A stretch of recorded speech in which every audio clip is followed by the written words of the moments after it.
안녕하십니까. 한국사 전문가 설민석입니다. 2015년 우리는 대한민국이라는 나라에서 우리의 말과 글을 자유롭게 사용하며 미래 후손들에게 물려줄 역사를 써내려가고 있습니다. 하지만 지금으로부터 70년 전 우리의 선조들은 어둠의 시대를 거쳐 빛과 같은 광복을 맞이하게 됩니다. 내 나라를 잃고 말을 잃고 이름을 잃고 살아야 했던 35년 동안 우리의 선조들은 치열하게 우리의 것을 일본으로부터 다시 찾기 위해서 숭고한 목숨을 바치며 투쟁했습니다. 그 시작을 알리는 한마디. 1919년 3월 1일 서울 종로 탑골공원에서 이렇게 시작됩니다. 대한독립 만세.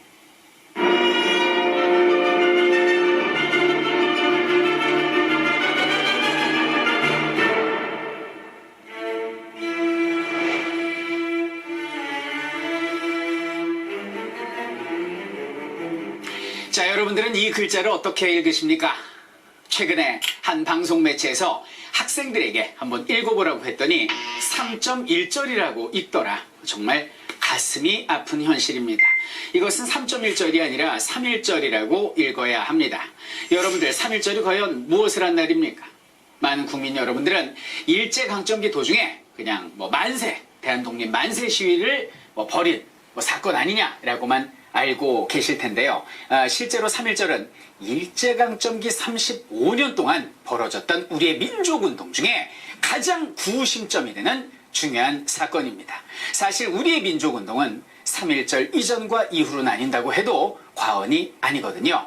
자, 3.1절 무장투쟁도 아니었습니다. 평화적 만세시였는데요. 그것이 왜 그렇게 중요한 것인지 지금부터 살펴보도록 하겠습니다. 자, 3.1운동의 배경에 대해서 살펴보도록 하겠습니다. 국외적 배경이 있고 국내적 배경이 있는데요. 자, 국외부터 한번 볼게요. 당시 독립운동의 방략 중에 가장 대세가 뭐였냐면 외교 독립론이었습니다. 1차 세계대전이 막 끝난 시점이었거든요. 그래서 다시는 이 땅에 이런 일이 벌어지지 않기 위해서는 열강들이 약소민족을 침략하는 이런 행위 좀 그만하자. 약소민족들이 스스로 의사를 결정하게 하기 위해서 어떤 해방을 시켜주자라는 주장을 민족 자결주의라고 그래요. 이걸 윌슨 대통령이 제창을 하게 됩니다. 우리 민족의 심장은 뛸 수밖에 없었어요. 그리고 러시아의 대표였던 레닌도 열강에게 제국주의에 핍박받는 약소민족을 지원해주겠다는 얘기를 하니까 우리 민족은 야, 이거 이러다가 미국하고 러시아 덕택에 우리가 독립되는 거 아니야라는 희망을 가질 수 있었고요. 그러면 우리 민족들이 독립의지가 강하다라는 것을 보여줘야 될 거 아닙니까? 그래서 외교 독립론이 대세였습니다. 자, 그래서 그 시작이 1919년 2월 8일 날 동경에서부터 비롯되게 됩니다. 당시 일본 유학생이었던 이광수, 최팔룡, 김도연, 송계백 이런 학생들이 중심이 돼가지고 적의 심장부에서 만세운동을 벌였습니다. YMCA 회관이었죠. 이것이 바로 28 독립선언이었습니다.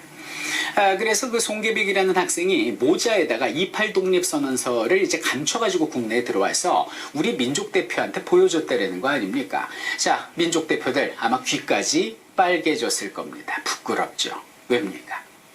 적의 심장부에서 우리 어린 학생들이 대한독립 만세를 외치는데 내 나라 내 땅에서 우리 어른들이 뭐 하는 거냐 이런 생각을 했을 거예요. 그래서 3.1운동을 준비하게 된 겁니다. 우리 독립의지를 온 세계에 알리려는 평화적 만세 시위였죠.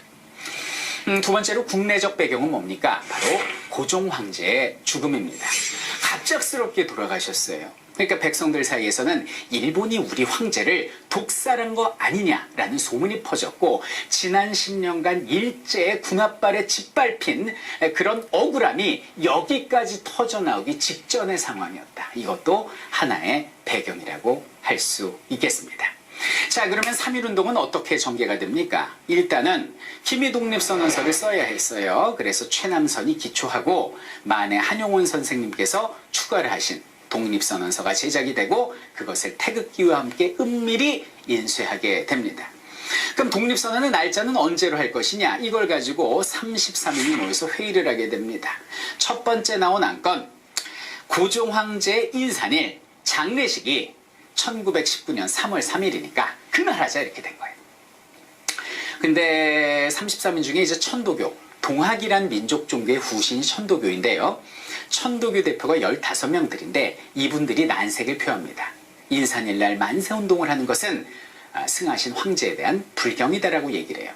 그러면 3월 3일이 아닌 3월 2일로 가자라고 얘기를 했는데 이건 또 16명으로 구성된 기독교 대표들이 반대를 해요. 왜요? 그날이 바로 주일이기 때문입니다. 그러면 오케이. 그 전날인 3월 1일 토요일로 하자. 뭐 사람들도 많이 모이고 하니까 그럼 토요일로 하고 그리고 장소는 탑골공원 파고다공원에서 하자라고 이야기를 한 거죠. 그래서 대표들이 기미독립선언서를 이렇게 읽으면은 학생들이 모여서 그것을 태극기하고 기미독립선언서를 일반 백성들한테 나누어 주고요.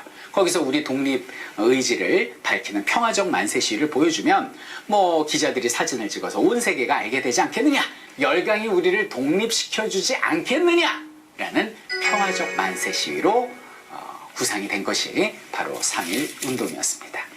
자, 그래서 이제 그 당일날이 됐어요. 그 민족 대표들이 파고다 공원으로 오다가 사람들이 너무 많은 거예요. 야, 여기 파고다 공원에서 만세 시위 벌였다가 괜히 이게 일이 점점 커지고 폭력 투쟁이 되면 안 되겠다라는 걱정이 들었는지 당시 명월관의 분점이었던 요리집 폐화관으로 발길을 돌리게 됩니다. 그러면은 우리가 알고 있는 3.1 운동은 누구의 주도로 현장에서 이루어진 겁니까? 바로 우리 어린 학생들의 주도로 이루어집니다. 아니, 학생들은 기다려도 어른들이 오질 않는 거예요. 그때 무슨 모바일 폰이 있습니까? 메신저가 있습니까? 이게 영문을 모르는 거죠. 야, 우리 무섭다. 그냥 집에 갈까? 무슨 소리야? 우리가 이렇게 준비를 했는데 어찌 갈 수 있어? 라고 하면서 한 학생이 연단으로 뛰어 올라갑니다. 그리고 기미독립선언서를 낭독하기 시작하죠. 5등은 자해야, 초선은 독립국임과를 외치게 됩니다. 그러니까 사람들이 뭐야 그러면서 모이게 되고요. 그때 학생들은 준비된 태극기와 선언서를 나눠주게 되죠. 그때 우리 백성들은 태극기를 손에 잡고 아마 가슴에서 북받쳐오름을 느꼈을 겁니다. 지난 10년 동안 그들의 군홧발에 짓밟혀온 우리의 삶이 순식간에 아마 차고 올랐을 거라고 생각을 해요. 그때 한 분이 조용히 나지막히 외칩니다. 대한독립 만세. 주변에 있던 사람들이 동시에 누가 시키지도 않았는데도 거기서 연호를 하기 시작하는 거죠. 대한독립 만세, 조국독립 만세를 외치게 된 겁니다. 자, 군중들이 구름같이 모였습니다. 우리는 평화적 만세 시위였지만 일본은 우리를 평화적으로 대하지 않았어요. 말을 타고 온 헌병 경찰들이 우리를 칼로 찌르고 총으로 쏘고 무자비하게 살상을 합니다. 한쪽 팔이 떨어지면 그 반대쪽 손으로 태극기를 집어올리고 그 다른 한쪽도 일본이 해치면은 입으로 태극기를 물어서 만세를 외칠 정도로 우리는 그날 우리의 독립의지를 세계 만방에 외치게 됐습니다. 이것이 바로 3.1 운동이었죠. 자, 3.1 운동은 서울 종로에서 시작이 되어서 중소도시로 그리고 전국적으로 만주, 연해주, 일본, 미주 할 것 없이 전 세계적으로 번져 나가게 됩니다.